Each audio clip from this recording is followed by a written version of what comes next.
He's the disciple, famous for a lack of faith. Seeing is believing or else. But he is transformed by the sight of the risen Christ. My God. A convinced skeptic is the strongest kind of believer. An ancient tradition claims Jesus sends him on a terrifying journey to the ends of the earth. He is martyred, his relics scattered. But did the most reluctant apostle triumph over fear? To take the word of Jesus from the Holy Land to India. A direct line to the very source of Christian faith. Science puts his relics to the test to reveal the truth about doubting Thomas.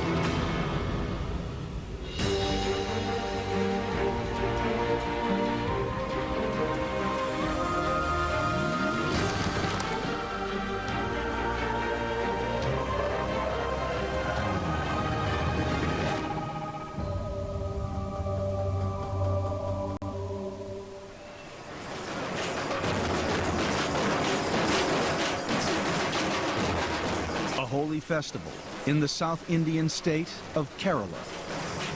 Worshippers here follow a liturgy they believe was handed to them directly by one of Jesus's 12 disciples, a man 7 million Indians claim brought Christianity here. Thomas. Christianity appears in India at some point in the first few centuries of the Common Era. It's a little bit of a mystery. It may be there as early as the 2nd century, and maybe it's plausible that it even arrived in the 1st century. Is it possible the disciple famous in the Bible for doubt founded one of the earliest Christian churches in India? Thomas is listed as one of the 12, so we know that he's one of that inner group of Jesus's disciples. He's best known as the one disciple who wasn't present when Jesus first appeared after his crucifixion. Thomas vanishes from the New Testament after the resurrection. But an ancient text and recent archaeological documents may reveal what happened to him. There are early indications, even before the Middle Ages, that Christianity had somehow, some way, come to India. So one could say, why not by Thomas? In Bari Cathedral in Italy is a relic believed to have been venerated for over 1,700 years across the Christian world. It's said to be the arm that touched the resurrected Jesus, the arm of St. Thomas. So if the relics of St. Thomas were found to be from the 1st century, that would be incredibly exciting. Could this relic date to the time of Jesus and help solve the mystery of what happened to the disciple famous for his doubt?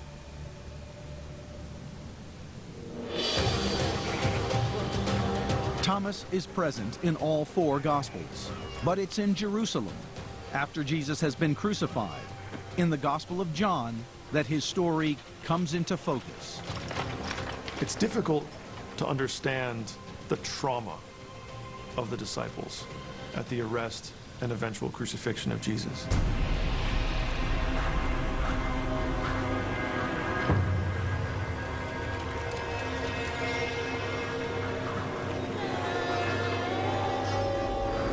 We get the sense that they believed this movement was over. Thomas misses the defining event of Christian faith. He's not there on Easter Sunday night when Jesus first appears to the 10. He misses out on Jesus saying, "Receive the Holy Spirit." It strongly suggests that he had not only abandoned hope in Jesus, he had abandoned the other disciples as well.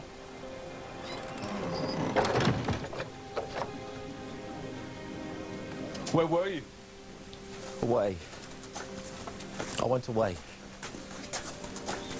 Thomas. So little faith. It's over. Perhaps he felt that now that Jesus was dead, that the group should fragment and break up. Perhaps he decided to grieve privately. We have seen him. He was here, in this room. No. We have seen him with our own eyes. And I saw him crucified, dead and buried. It was hard for him to believe that something good could have come from the terrible crucifixion. Unless I see in his hands the print of the nails, and put my finger in the mark of the nails, and put my hand in his side, I will not believe.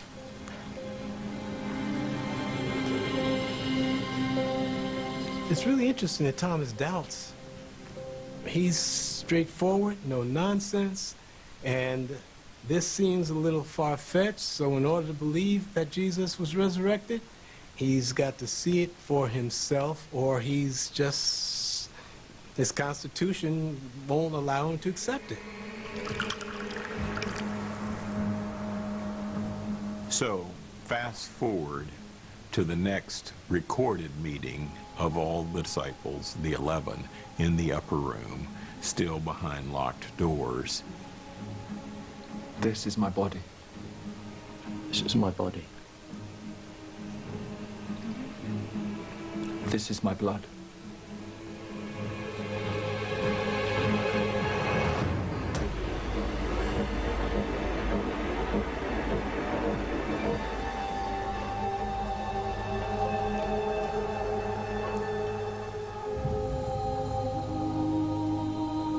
Jesus appears again, and it appears quite specifically an appearance to recover Thomas from his disbelief.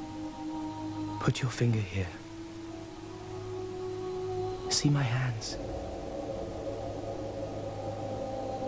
Reach out your hand and put it in my side. Stop doubting and believe. My Lord. My God. Thomas's proclamation in front of the risen Christ, my Lord and my God, is one of the most important Christian confessions of faith. It's the only place in the New Testament where Christ is called God. That, I think, is incredibly significant. Because you have now seen me, you believe. Blessed are those who have not seen me, yet still believe. This is the only appearance to a specific disciple for the purpose of instructing someone in particular. Jesus has appeared so that Thomas will know that he is really resurrected from the dead. Then in the Gospels, Thomas disappears. Is it possible he undertook an epic journey of more than 3,000 miles to bring the Christian faith to India? Kerala, southwest India. Every year, members of an ancient Christian sect gather at the Mar Thoma shrine. They celebrate the most significant event in the history of their church: the arrival of the Apostle Thomas, who they believe came here in 52 AD. Jesus told the apostles, go out of Jerusalem to the entire world and preach the good news. So Thomas decided to go to India. Is it possible the disciple famous for his lack of faith brought a form of Christianity here, nearly 2,000 years ago?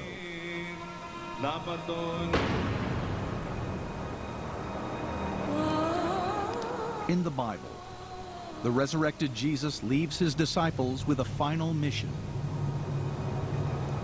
Go and make disciples of all nations, baptizing them in the name of the Father and of the Son and of the Holy Spirit.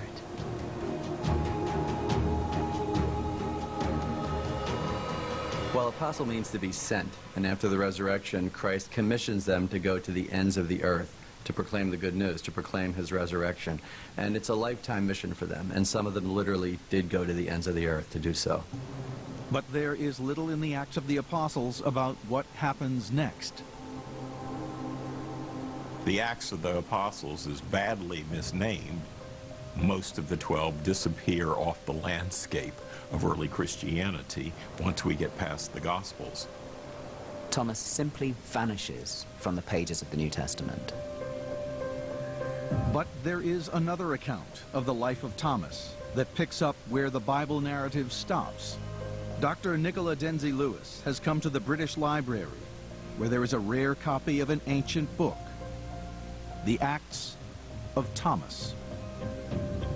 This text is written in Syriac, and that's significant because it's very closely related to Aramaic, and Aramaic is the language which Jesus spoke with his disciples. So this is a really, really fabulous piece to the puzzle in uncovering a little more information than we had before about what Thomas was up to. And the story goes that after Jesus' death, the disciples are getting together and they're trying to decide who goes where.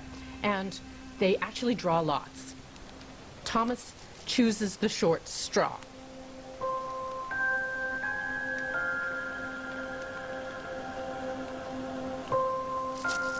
The disciples believed drawing lots would allow God to decide where they should go to spread the word.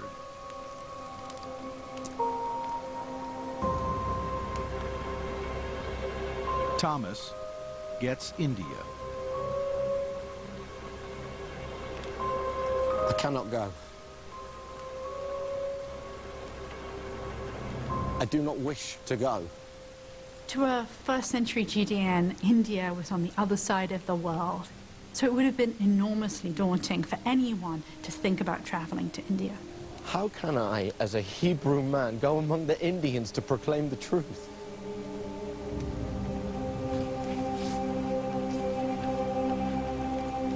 The lots are drawn. We have a human moment. Thomas says, I'd rather not go to India. I mean, that's a whale of a long way from here, and who says that I would even be able to understand the people at the end of the earth? According to the Acts of Thomas, not even Jesus can persuade him. Fear not, Thomas. Go away to India and proclaim the word. For my grace shall be with you.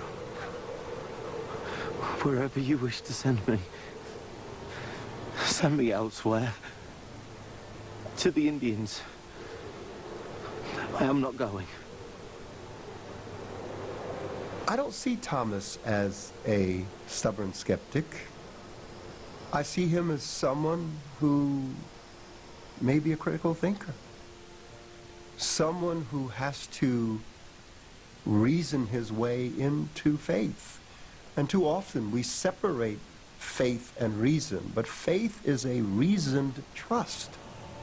After a night of prayer, Thomas finally accepts his lot. I go wherever you wish.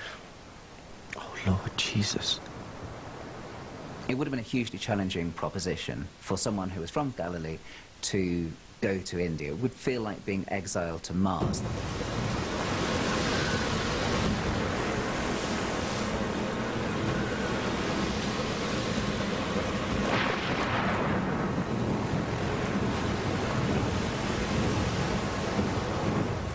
The Acts of Thomas narrates Thomas's journey from Jerusalem to India by boat. He lands in the southwest corner of coastal India, what is today Kerala. According to the story, upon arrival in India, Thomas is introduced to a legendary king, Gundafar. It's a fantastic tale, but could it be true? The Acts of Thomas is written over a century after books like the canonical Gospels that we find in the New Testament. They're stories that are speculations by later Christians about the Apostle Thomas. What's problematic about the tradition of Thomas reaching India is that we don't have 1st and 2nd century texts corroborating it. But a recent archaeological discovery provides evidence that Thomas's journey to India was possible. And parts of the Acts themselves may be rooted in history. Soundtracks premieres Thursday, April 20th at 10 on CNN. India, the Malabar coast, in modern-day Kerala. In 2007, scene of a spectacular archaeological discovery. Believed to be the site of the lost ancient port, Mazuris. Archaeologist Professor P.J. Cherian is leading excavations. We started our excavations in 2007, and so far we had 61 trenches. That is 1,000 square meter area. From the excavations at Mazuris, hundreds of thousands of pottery fragments have been found, thousands of which are clearly from the Mediterranean world, particularly wine amphorae, that's wine containers, on a scale that eclipses most other sites in India. Mazuris was the center of a thriving global trade in luxury goods that stretched from Europe to China. Huge quantities of spices and aromatics, however, were being brought to the Roman world as a result of the Indian Ocean trade, as a result of connections to places like Mazuris. Only an estimated 1% of the site has been excavated. But the volume of trade revealed suggests Thomas could also have made the journey here in the 1st century. In the Roman period, people know that if you follow the monsoon, you can get to India in under 40 days by ship.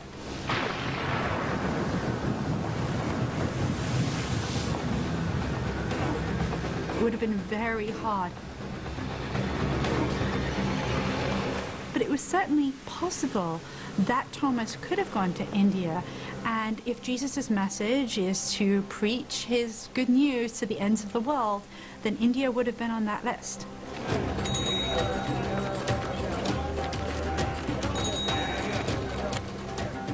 A stranger coming to Mazuris for this first time, it must have been quite a surreal experience. He would have encountered all kinds of people and languages and flavors and smells that he had never seen before, and gods he had never even heard of. You've got a variety of different religious sects. These include Brahmins, who are essentially early Hindus, you've got Jains, and you also have Buddhists. A first point of contact for Thomas might have been Jewish traders who spoke his language and shared his faith. Because this was the center of spice trade, the Jewish community settled there, and there's a Jewish town in Kochi even today. An ancient Jewish enclave still exists in the nearby port city of Kochi. Could this community of exiles have been where Thomas started his mission to bring the teachings of Jesus to India? We know that there were, in fact, Jewish communities there in India, and that part of India was part of the trade networks early on for the 1st century. One of the important strands of Thomas's work is the fact that he did come to minister to the Jewish community. This is my body. This is my body. Because as a Jew himself, he felt that he is bringing this new way of relating with God. I think Thomas would make the perfect apostle because he represents someone that had to go through a process in order to get to the place of believing. And I think that he represents many people. In the Acts, one of Thomas's first encounters is with an Indian ruler, King Gundafar. Thomas instructs the king and his brother in the Christian liturgy and Eucharist. For years, King Gundafar was regarded as a mythical figure. But a surprising discovery in the 19th century saw the Acts of Thomas cast in a new light. It appeared to provide some degree of verification for a key detail in the Acts of Thomas. So it made people think, well, maybe the book isn't quite as legendary as we thought it was. Dr. Nicola Denzi-Lewis is at the British Museum in London to see a 2,000-year-old coin that could connect Thomas to India. This is the silver tetradrachm of Gondophares. It's heavy. It depicts the king riding on horseback, and around the edge the legend is written in Greek. Gondophares. And so where did this coin come from? These coins are found in Pakistan. Wow. Gondophares was the first and most important of the kings that ruled in that area. Do we know anything else about this figure, about this ruler? Yes, we do. We know when he ruled, about 60 AD. That aligns pretty nicely with the time in which Thomas, as an apostle, would have been doing his missionizing activity in India.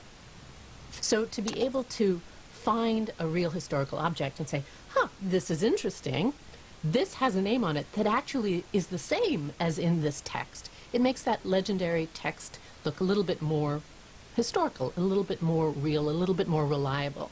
And that's a very exciting moment for us. The discovery of coins of King Gondophares in the 19th century added a completely different element into the mix. This proves that there are some historical elements in the Acts of Thomas. It's not all fantasy.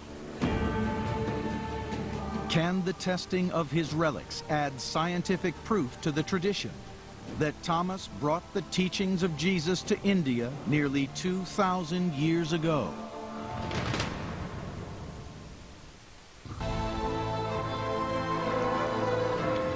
Kerala, southwest India. Around 7 million Christians here trace their faith directly to the apostle famous for his doubt.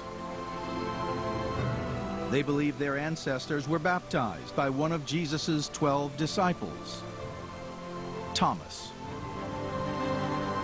Stop doubting and believe. My Lord, my God. Thomas vanishes from the New Testament after the resurrection. But his story is taken up by a 3rd century epic narrative, the Acts of Thomas. Now it seems that the Acts of Thomas preserves at least some historically accurate information. But the Acts of Thomas is not the only account of his mission to India.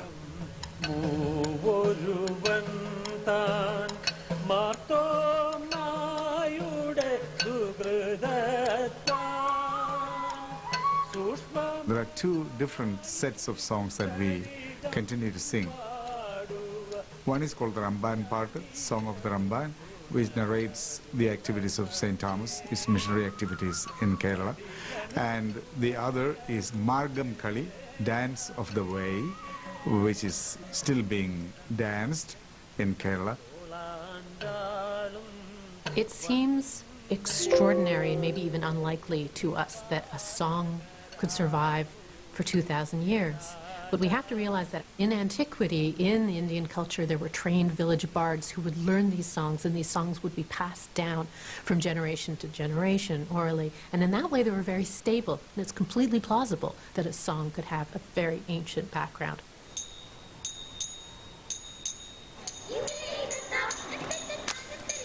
St. Thomas Christians in Kerala also maintain an ancient dance tradition. The songs tell us that the apostle was well received wherever he went. People welcomed him and received his message and accepted the baptism from the apostle, and Christian communities grew. The songs about Thomas, it was about the works of Thomas and how he was, as an individual and as a disciple of Jesus, was able to actually live that message of Jesus in a different country. The songs describe Thomas founding 7 churches and baptizing 17,000 converts. Missionary work common to the Acts. What is fascinating about this is the song seems to preserve a tradition that makes sense when we compare it to the way that Christianity spread in other parts of the world. St. Thomas Christians to this day maintain traditions they believe to be a direct legacy of first-century Christian culture. The St. Thomas Christian churches even today follow that ancient biblical practice of men and women sitting separately and women covering their heads. Most remarkable of all, elements of the Thomas Christian liturgy are performed in the language of earliest Christianity. There are still priests in Kerala who chant the institution narrative, this is my body, this is my blood, in the Aramaic language, just the way Jesus did at the Last Supper. What's compelling about the oral tradition, about Thomas going to India, is just how similar all of the stories are. We don't often find these kinds of similar traditions in any particular region, particularly a region so far away from where Thomas started. The fact that everyone tells the same story about Thomas for 1,500 years suggests that there might be a historical kernel of truth here. According to the oral tradition, Thomas sets off from Kerala on what will be his final journey. The Acts of Thomas also says the apostle moves on. Thomas moves to another kingdom. This one has a king whose name is Mizdeus. And he starts doing the same thing in Mizdeus' kingdom. He baptizes people, and people start converting. And he gets himself kind of on the wrong side of politics in this way, because he's converting people who are very high up within the kingdom, and they start to pull their loyalties away from the king.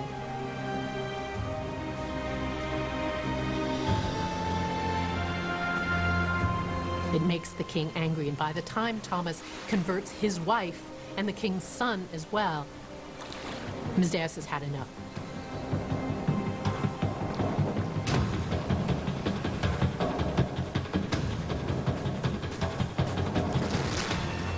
The jealous king dispatches his men to capture and kill Thomas.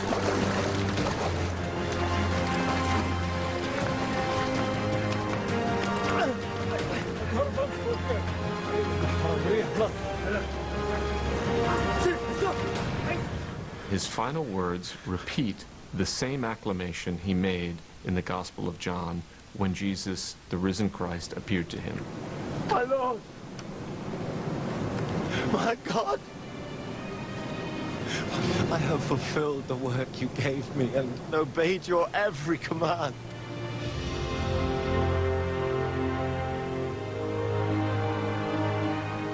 Today, I receive my final freedom. He dies being pierced with spears. Thomas has understood something very important about discipleship, that it's all about following Jesus, whatever the consequences, and that will include persecution, suffering, and death.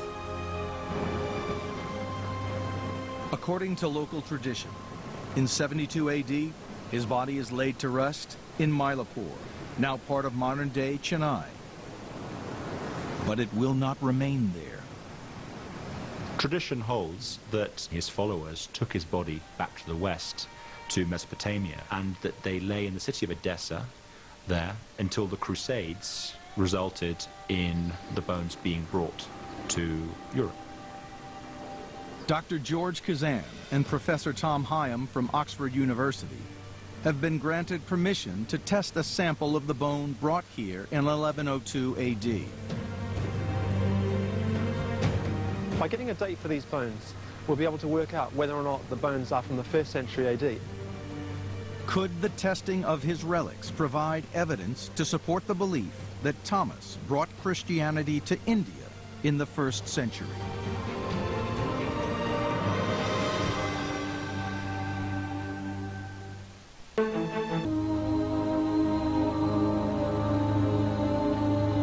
Bari, Italy.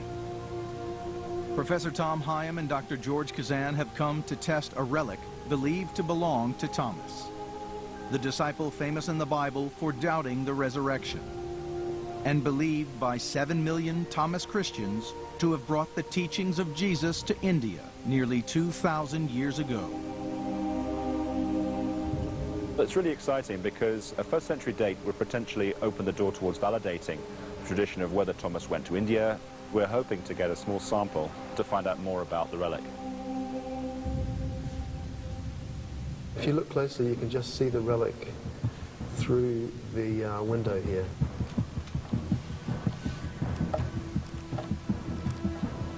And then you've got a couple of screws here by the look of it. And then you can just lift this right off and get access to the relic. Okay, keep going. I've got the bone, yep. It's quite a big bone. It's like forearm, isn't it? Yes, it's supposed to be the left radius. What about the surface? How's it looking to you? This could be a problem because that's got quite a lot of surface varnish or consolidation on it. We want to date the bone collagen. We don't want to date this stuff. When you have an important bone, people tend to cover it with a protecting material. Hopefully, it's just the surface that's been treated. Tom needs to extract enough organic material to provide a test sample without destroying the relic.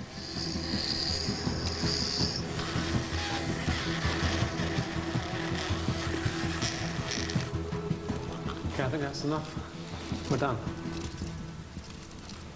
By exploring aspects such as the date and the genetic origin of this relic, we might be able to begin the journey towards testing this tradition. In India, 7 million Thomas Christians believe their ancestors were baptized by Thomas after he was sent by Jesus to spread the story of the resurrection in the 1st century. His arrival in Kerala and his mission to baptize the local people are recalled and celebrated in local song and dance. But there is no surviving written record that supports the tradition.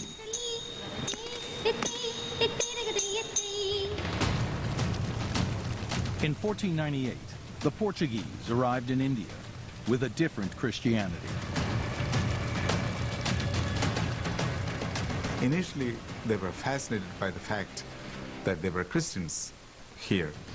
But then slowly they realized these Christians worship in a different language. They seem to have believed in astrology and reincarnation. They had carvings of elephants and dancing girls on their crosses. This didn't seem like Christianity at all. The problem with them is they weren't Catholics, and they didn't look proper to the Portuguese. In 1599, the Catholic Church declared the St. Thomas Christians heretics. They collected up all the documents that they had from these Thomasine Christians and destroyed them, burnt them. The history of early Christianity in India, recorded on palm leaf manuscript, was put to the flame.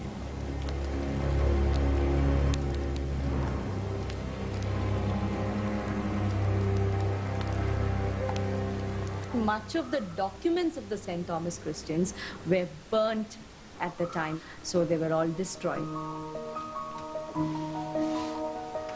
A team of archivists are hunting down the few surviving palm leaf records. It's an all India phenomenon. Palm leaf as writing material, because that was what was available readily in Kerala, unlike in the Middle East where you would have parchments or scrolls and paper. Many of their inscriptions are written in Syriac, the language of many early Christians, close to Aramaic, the language spoken by Jesus and Thomas. So far, the oldest dates to 1291. What they've achieved so far is very, very important, because for a long time the story of Thomas was kind of brushed aside as a kind of a mythical legend by the Western scholarship.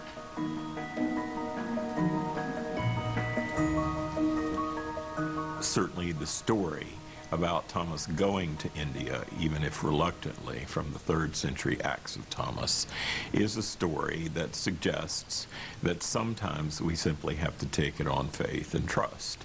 that something happened, or else there wouldn't be early indications of Christianity in India, and in fact, there are.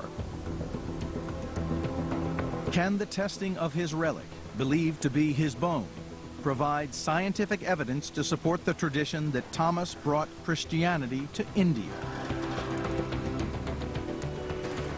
Any such evidence and proof would actually validate the presence of a tradition that has been there for nearly 1800 years. The time has come to put the relic to the test.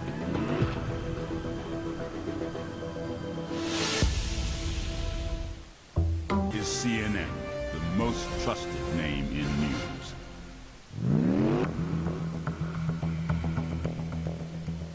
Oxford University, England. Professor Tom Higham and Dr. George Kazan are about to test a sample of bone, a sample taken from a relic venerated as an arm of the Apostle Thomas, believed by millions of Thomas Christians to have brought the teachings of Jesus to India in the 1st century. The first stage of the laboratory process is to make sure that what we're dating is the original carbon from the bone rather than the bone plus contaminations. Once the sample is clear of any form of chemical contamination, collagen is extracted from the bone. The end result is a material that looks rather like cotton wool. Finally, a mass spectrometer is used to date the bone and reveal the age of the relic. This is where the samples are coming. They're now positively, triple positively charged through here. Yeah. And they're going about 50 million miles an hour.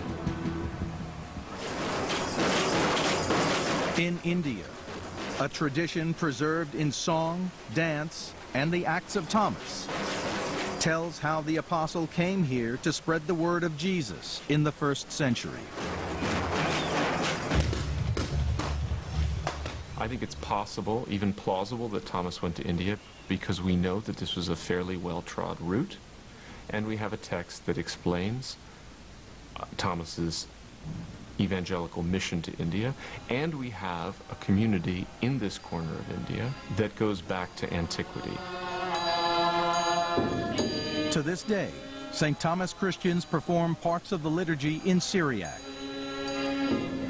the language of early Christianity, close to that spoken by Jesus.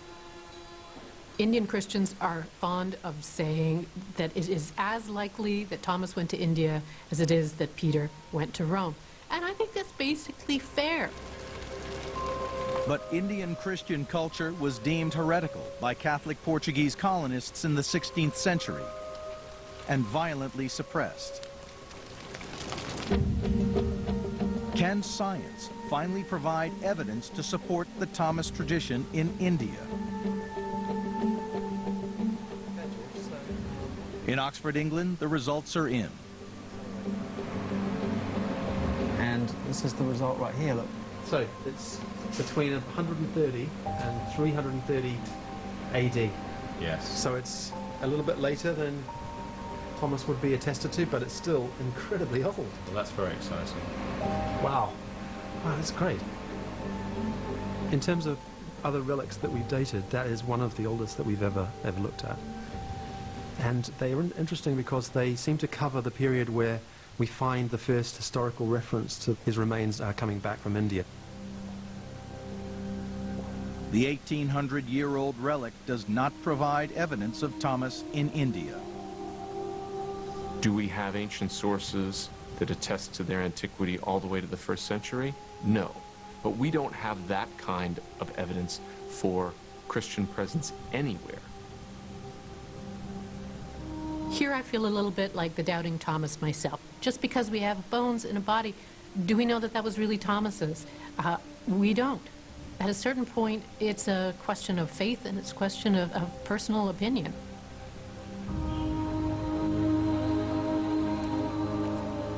Over 400 years after declaring St. Thomas Christians heretics, the Roman Catholic Church made Thomas the patron saint of India. In 1986, Pope John Paul II visits India and holds an audience in Mylapore at the shrine dedicated to the martyrdom of St. Thomas. In terms of history of Christianity in India, I think that declaration of Thomas as the patron saint of India gave a recognition to the long history or long-held history of Thomas Christians. The story of St. Thomas in the Gospel is a story of the importance of faith, reason, and doubt. Doubt and faith are two sides of the same coin. My Lord. My God. Without Jesus' commission to his disciples to become apostles, that is, to go out from Judea and Galilee and spread his message around the world, there would be no Christianity. Frankly, the followers of Jesus would have gone down in history as a sect of Judaism.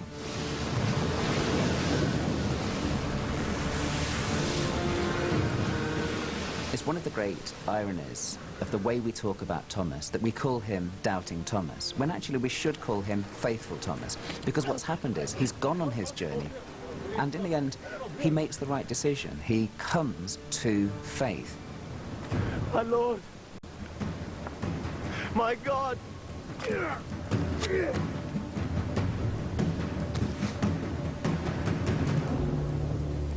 Doubting Thomas might be the perfect apostle because he, in a sense, represents all of us. We all have doubts in the spiritual life, and all of us, I think, out of our human nature, want proof.